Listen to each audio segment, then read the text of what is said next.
welcome back to another video on the Wrestling Debate and to another edition of Raw out of 10. And it's a big show today because, we're kind of setting the table, I would say, for future few directions, 2 No.1 contenders matches for the women's and the US title. So yeah, there's lots going on as well, otherwise of that on this show, so let's get straight into it. And we kicked off with Bayley v Bliss to determine the one contender. Becky Lynch came out with the crowd during Bayley's entrance and chased the Coast Sky and Iyo Sky away. Bianca Belair joined at ringside shortly after, before we got into the match. Alexa got a sunset flip early, followed by a big crossbody. Bayley then sent Alexa into the ring post outside before we headed for a break. Back on Raw, both women traded near fall before Bayley took the cover from the turnbuckle. Bliss then sent Bayley outside and Bianca got in her way, causing a distraction. Back in the ring, Alexa sent Bayley headfirst into the exposed turnbuckle and hit Twisted Bliss for the win. After the match, Alexa nearly hit Sister Abigail on Bianca and left the ring, but was very confused. And of course, this is all tying into the whole Bray Wyatt stuff.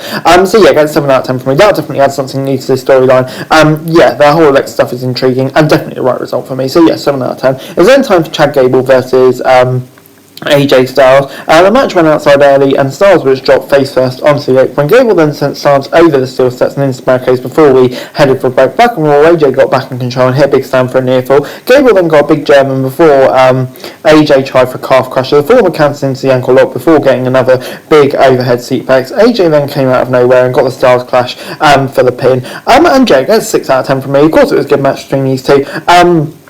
But yeah, except for that, it kind of just felt there, to be honest. Not too much storyline really all of that surrounding it. So yeah, for the match it was really fun. But just because, I don't know, it felt like lack of importance, I would say, I'd give it a 6 out of 10, let's say. Next up was the Judgment Day versus the Street Profits and Akira Tozawa. Dawkins and Priest kicked off the match and Damien was hit with a dropkick before Finn Balor and Tozawa tagged him. Balor then tried for a powerbomb, but Tozawa sent him crashing out to the ringside with a Rana. Tozawa was in control and Dr. Dominic in the middle of the ring before hitting the missile dropkick. We then got an extensive sequence of moves from both teams before Priest hit the South of Heaven on forward. Tozawa got a big dive outside before taking out Dominic in the ring with a DDT. Rhea and Balor distracted the ref while Damien hit the Razor Edge Crucifix Bomb on Tozawa, letting Dom pick up the victory. And yeah, even though Tozawa got pinned, he actually put in a really good turn here, so good to see him kind of getting a bit of a push. But yeah, 6 out of 10. I think we all knew when we saw this matchup that it's probably going to be the heels winning, and that's exactly how it turned out. But you know, no issues with the match. I thought it did a good job of kind of aiming what it needs to do, so yeah.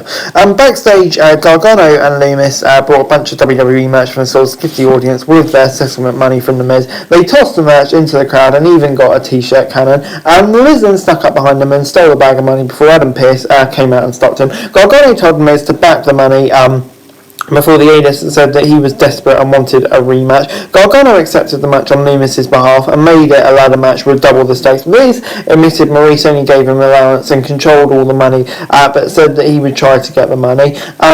Also, if Miz loses, he would also have to dress up as an elf and help Gargano and Lumis give away all the money. So yeah, I mean, like, it's silly box, isn't it? But Miz plays the role so well. I'm still intrigued by Dexter Lumis. So yeah, I don't mind this sort of silly stuff. Moving on then to Iyo Sky versus Candice LeRae. Iyo was in trouble early as LeRae got some big moves in.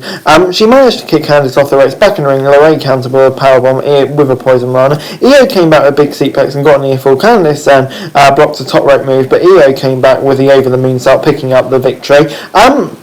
And yeah, that's 6 out of 10 for me. Obviously, Candice beat Dakota, but Iyo got the better of her. I don't know, maybe that shows where rankings in damage control. But yeah, in terms of the match itself, really, really good. 2 of the best wrestlers in the women's division, I would say. Iyo getting the win. I think we all love to see that. So yeah, on the whole, no issues with this at all.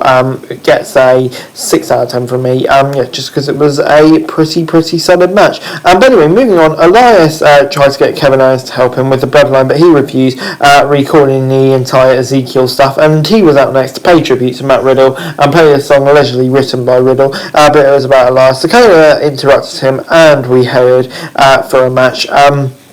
Solo got some big moves early on before Elias sent him outside and into the announce desk. Solo was about to bring a steel chair into the ring, but Sami stopped him before we headed for a break on Raw. In the match, Solo got a pop-up Samoan drop before kicking Elias in the corner. Sikoa then hit a spinning Solo after a stretching from Sami and picked up the W. After the match, Solo beat Elias down and hit a Samoan strike on Elias before getting a steel chair. Solo wrapped a steel chair on Elias' head, but KO came in and hit a stunner before Sami and Solo retreated. Owens then hit an Elias with a stunner before walking out as well, so no, they're not friends. But yeah, I get 7 out of 10 from me. Yeah, silly bolts at the start, but then Solo coming in, he looks like a dominator, and we still got this whole Owen stuff going on as well. So yeah, I enjoyed this stuff, I have to say. It gets a 7 out of 10 from me.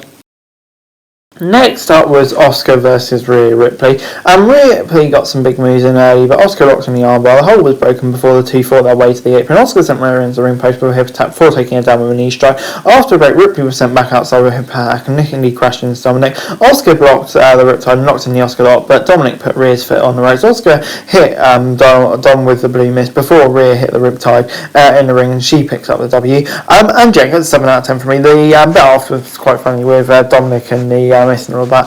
But yeah, on the whole, it gets 7 out of 10 for me. Good match between two of the best in the women's division. And yeah, Rhea Ripley, her great run just continues, and potentially hinting at new kind of more serious character for Asuka as well, which I wouldn't be opposed to. So 7 out of 10. Dolph Ziggler was then won Dawson Series, saying that Lashley wasn't really spare the responsibilities of a title win before we got Lashley versus Rollins. Rollins went down early and was sent outside before Lashley tossed him into the barricades. Rollins got a knee strike off the apron before being thrown out again and then sent into steel sets. Lashley was about to use the sets, but the ref warned him before we headed for another break. Back on Raw, Lashley hit a vertical suplex for near fall. Rollins came back with a super kick, Falcon Arrow and a frog splash, but still couldn't get the win. Lashley blocked the stomp and hit a power slam before getting a hurt lock in. The ref was sent outside and Lashley hit a spear, but it was cancelled too late. Rollins got the pedigree off a counter and picked up the win. Bobby Lashley attacked the ref responsible for his loss and took him out before Adam Pearce came in and fired him as Raw went off the air. Dramatic ending to Raw, but yeah, I think this all leading to something else, obviously. But yeah, got 7 out of 10 from me. Rollins v Theory is going to be a great match, and intrigued to see what happens with Lashley. And overall this week, Raw gets 7 out of 10 from me. Yeah, I thought it was a really, really decent episode of Raw this week. Probably one of the best that we've seen in a long while, really. The two number one contender matches were good. Yeah, Sikoa being brutalizer. Women's division matches were really good as well. So on the whole, I thought it was a really, really good episode of Raw this week. Yeah, definitely a lot to keep you intrigued. So 7 out of 10. But anyway, guys, that's the video. Thanks very much for watching. Remember to like, share, subscribe, those lots of comments down below, and follow us to show for daily wrestling news, and subscribe to the channel. It's going to be greatly appreciated. Thanks very much for watching. Peace out.